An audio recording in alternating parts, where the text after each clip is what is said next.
Dring is not a reputable source. I'm on 4chan right now, and I saw some guy saying that Christopher Dring is saying that this year's January is not as good as like the Switch One's January, and this is a giant cope. And I've kind of explained why several times over. These analysts are very specifically ignoring the Switch One's continued relevancy and success. When the Switch One came out, like the 3DS was kind of on its last legs, and the Wii U was just not being supported anymore. So the Switch was kind of like it really was kind of a blue ocean situation in which it didn't really have any other Nintendo products that it was coexisting with.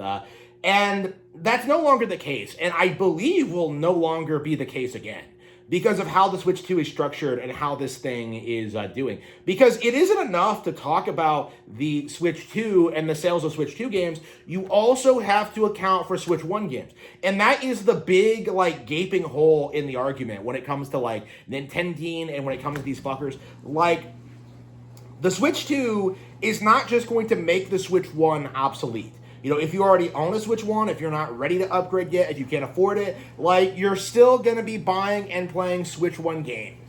Okay, these guys have been very brazenly kind of ignoring the reality of the situation, is that if Nintendo sells people on a Switch 1 game, they do indeed make money off of that. Like, the entire code that people have, that the Switch 2 would never be able to live up to the Switch 1, that people wouldn't upgrade to a Switch 2, that Nintendo would fail. It just completely failed to account for the fact that if you're the sort of person who is regularly buying and playing games on your Switch 1 and you love Switch 1, then logically, obviously, you are going to be interested in eventually picking up a Switch 2. Like, this shouldn't be complicated. This isn't something that should be, like, have to be brought up. Like, the vast backlog of, like, Switch 1 releases, the NSO games. Like, you still see people try and tell you that, like, well, at some point, Nintendo's going to get rid of Nintendo Classics, and they're going to have to drip feed all these games to you again. That hasn't happened, okay? Like, again, there are these so many, like, obvious things that the gaming industry is, like, trying to put out there that aren't really all that true. Among them, this idea that the Switch 2 existing somehow, like, instantly makes the Switch 1 irrelevant. That is not true. That is never going to be true. That is completely ridiculous. But they can't bring themselves to face it. They can't bring themselves to face it that the Switch 1 is, first of all, the best-selling console of all time now. The PS2 numbers are fake. That people love the Switch, that these things are going to be floating around for 10, 20 years, probably longer if we're going by, like, people I know who still own, like, 30-year-old N64s, including myself, my beloved N64. When you look and see what these companies are doing, when you look and see, like, the sales numbers, when you see stories like, say, Pokemon Fire Red and Leaf Green, which is technically a Switch 1 re-release, finding massive success, like, you really do see this, like, the trend of where things are going, is that the era of, like, older games getting replaced by new ones are over, essentially. Because, well, first of all, people have noticed that, like, newer games aren't necessarily better than old ones, because the age-old cope that, like, well, I'm getting these games for the graphics, like, that hasn't been true in, like, over a decade. Okay, games have stopped looking better. They have hit the graphical ceiling. There is no improvement. Like, you can't make games look better than real life is something that we're seeing more and more of. And honestly, like, games that have, like, a huge focus on graphical fidelity and visuals tend to be overly linear and don't really have a whole lot going for them. People tend to lean more towards, like, the open-ended stuff. Open world games that have less sophisticated animations, and visuals, but, offer more to do, like, from a gameplay perspective. Like, that's kind of where we're at now in gamer culture, is that people aren't necessarily picking up brand new hardware for more visually demanding games. And as a result of that, that means that older pieces of hardware are going to remain fairly relevant for longer. People don't talk about this, but the Switch 1, the online servers are still online. You have like, the eShop is still up. And like everything they've done with the Switch 2 seems to indicate that they want to have a lot of cross-play appeal with Switch 1s and Switch 2s. Like, it's hypothetical that like someone could have bought a Switch 1, played it all of its life, upgraded to a Switch 2, handed like the Switch 1 to a brother or sister, and now they're like playing Pokemon together. It's not like viable to own like, to just buy like a bazillion Switches, but when you look at like how people like will incrementally like acquire new Nintendo hardware over time, and seeing how much like these hardwares, these pieces of hardware overlap with each other, where you straight up have every Switch 1 game, almost every Switch 1 game, available for Switch 2, like for purchase. Like, so if you get into like Kirby Air Riders, you can go down the rabbit hole of all the old Kirby games on Switch 1. You can go down the rabbit hole of all the old Zelda games, all the old Mario games, and all the old Metroid games, and you'll find yourself being endlessly entertained by all the stuff that already exists. And this is the big fallacy that I think game journos are kind of massively underrepresenting, is this idea of like this obsession of like newness. This idea that Nintendo needs to put out a new 3D Mario or a new Zelda like this year, otherwise the console's never going to get off the ground. If you're a person, who's played like Tears of the Kingdom for the first time, like what are you going to do? Are you going to sit on your ass and like not do anything, like waiting for the next one to come out?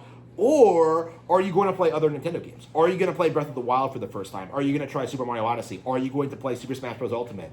Like, if you do that, if you play Super Smash Bros., you're going to get into, like, all these other Nintendo franchises and become fans of those, too. Like, again, we're past the point where people are, like, put off by, like, old game designs or visuals or, like, just, like, what old games are like. Games 10 years ago were pretty much the same as they are now.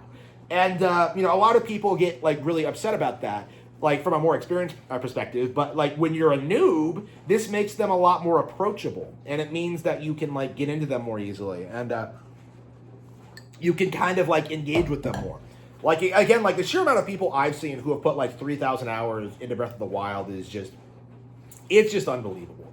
Like, so many people, I think, consider this, like, their all-time favorite game now. And, we're seriously in this position where, like, that game is still relevant. When Ocarina came out, Nintendo released the GameCube, and because of, like, the market conditions at the time, Ocarina went out of print. They re-released it a couple of times, on GameCube, on 3DS, on Virtual Console. It stayed very, very relevant. But, like, it wasn't, like, where Breath of the Wild is at, where this thing is remaining on store shelves, where it's on the eShop, where you can just pick it up whenever and play this, like, amazing classic, like, 10 out of 10 game, 10-year-old game. This is becoming more and more common, I think, is that, like, games like this are having extremely long shelf lives.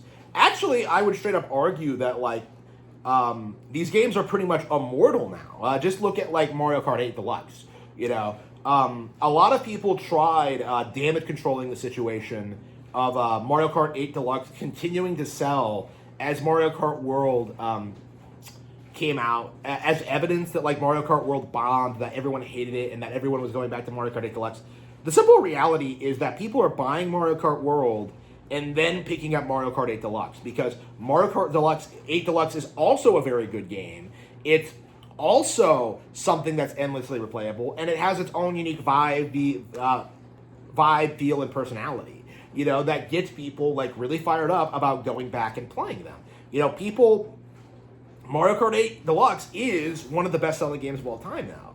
And it hasn't had a price drop. It hasn't lost its relevancy. It's not something that fell off or, like, is going to age. Like, this is something that I think is going to be sold at full price for years.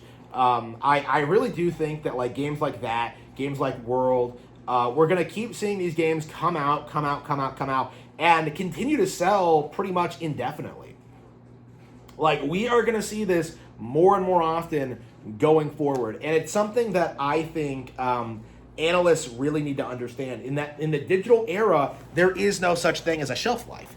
in the digital era, you're going to see situations in which games become memes online, and unlike where it was traditionally, where fans had to like scramble for secondhand copies, like they had to do with Earthbound, they're just going to go on the eShop and buy the game en masse, right? It's hypothetical that 10 years from now, like some YouTuber does a video on something like, say, Super Mario Bros. Wonder or Princess Peach Showtime, and you're gonna see like a huge explosion of relevancy for that game.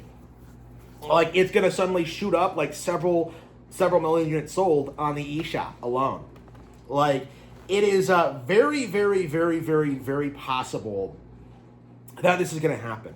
Like it's very, very, very, very possible that this is the reality in which we're in. Is that these analysts are not adapting to the changing market conditions.